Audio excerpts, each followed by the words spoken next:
Hey everybody, sflogicninja here. You can call me David Earl. I don't care. Hi, I'm back. Got a bunch of announcements to make later on, but I wanted to give you guys a little video to tide you over until you watch the Axiom Pro video, which is going to actually be hosted over at Pyramid, and I'll be linking you there when that comes out. They did a 2-camera shoot and did all this fancy stuff. It's very cool. So I'll as soon as that gets posted, apparently it's been shot. Well, I know it's been shot because I was doing it, but it's been shot and cut, and they're just getting ready to upload it very soon, and that sounds really good. So anyway, the other thing I wanted to talk to you guys about was checking out this site. It's called Original Music. This guy named Ed Smith got in touch with me and had me download a couple sample packs and listen to them and get them feedback, and they make changes and tweaks and release them all online. They have a really slick site that allows you to go through and navigate all the libraries, and they have free samples here at this address. If you go to this address right here, you can check them out, buy them, give them feedback, use them in your sessions. They give you Rex and Wave and AIF and all kinds of stuff, and even if you aren't primarily a Logic user, it works out really well. They even have EXS24 libraries, and as you can see when you go through the site, they're really inexpensive, and that's just, it's really cool. I get really excited about people who make their own sample libraries, and I highly recommend that you go and check them out. So let's get into Logic here for a second. So I want to show you guys a couple things really quick. If we go to settings here and go to recording, there's this very important little setting called Auto Demix by Channel if multi-track recording. One question I get a lot is, okay, I've got a keyboard controller, and let's say I have a drummer who's got a V-drum synth, and I want both of them to be able to play. I want Logic to be recording both of them at the same time, but when my keyboard's playing, it's playing drums, and when my drummer's playing, it's playing keyboards. And that's because Logic's listening to both sources and not assigning them to the proper instrument. How do I do that? Well, what you do is you take the keyboard controller and you assign it to channel 1. And then you take the drum controller and you assign it to channel 2. Okay? And then you click this little button, and what that does is now Logic is listening to individual channels.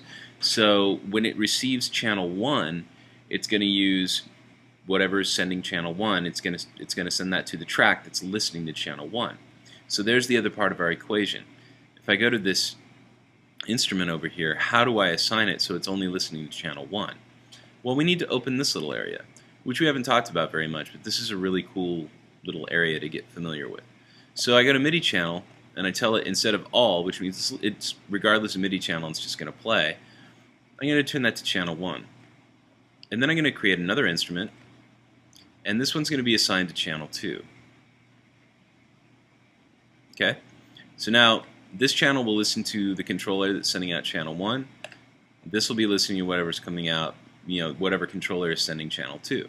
So that's pretty cool. So you could have, 16 instruments coming in at the same time. So if you have a band, 16 people playing MIDI controllers, I'd like to see that actually. So anyway, the other thing that you can do using this little area over here is you can actually create split instruments. So I'm going to go back to my recording settings, and I'm going to turn this Auto Demix by Channel if multi-track recording. I'm going to turn that off. I'll go to these channels and say, listen to any channel. So I can set that to all. I'll set this to all. And here I'll put myself, use a piano of some kind. Maybe I'll use an acoustic piano. And here I'm going to have a bass of some kind.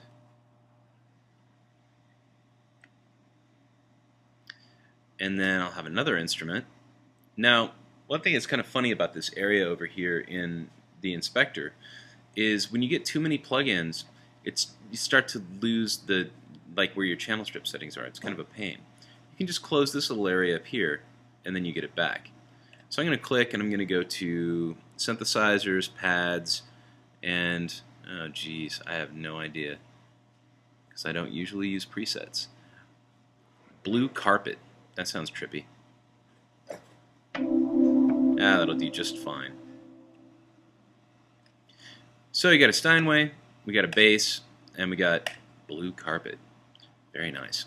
So I go to the piano, and I open this little section back up again, and I'm going to limit its key range. So it's going to be C3 to G8.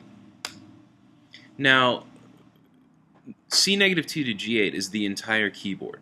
Basically, when you have MIDI note values, they go from 0 to 127. So 0 is C-2, and G8 is 127.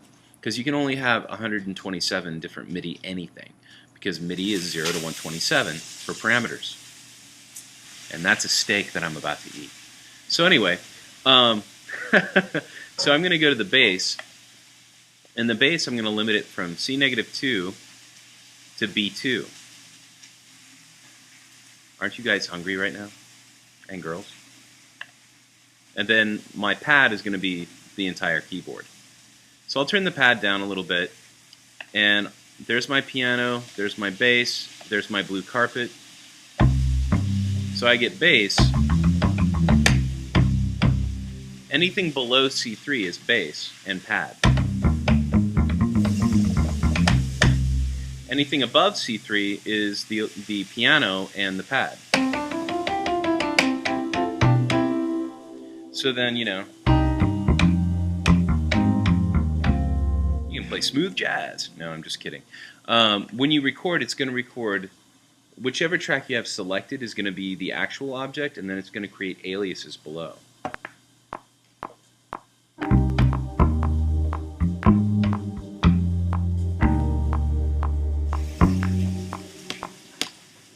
Bad note at the end, but who cares? So these are aliases, which means that they're referencing this original, okay?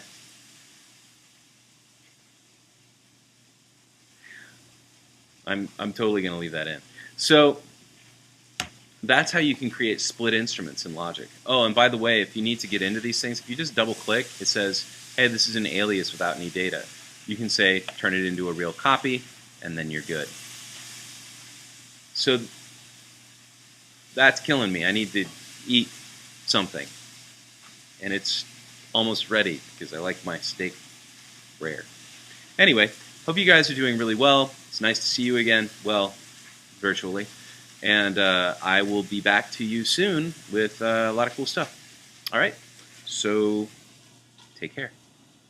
Ciao.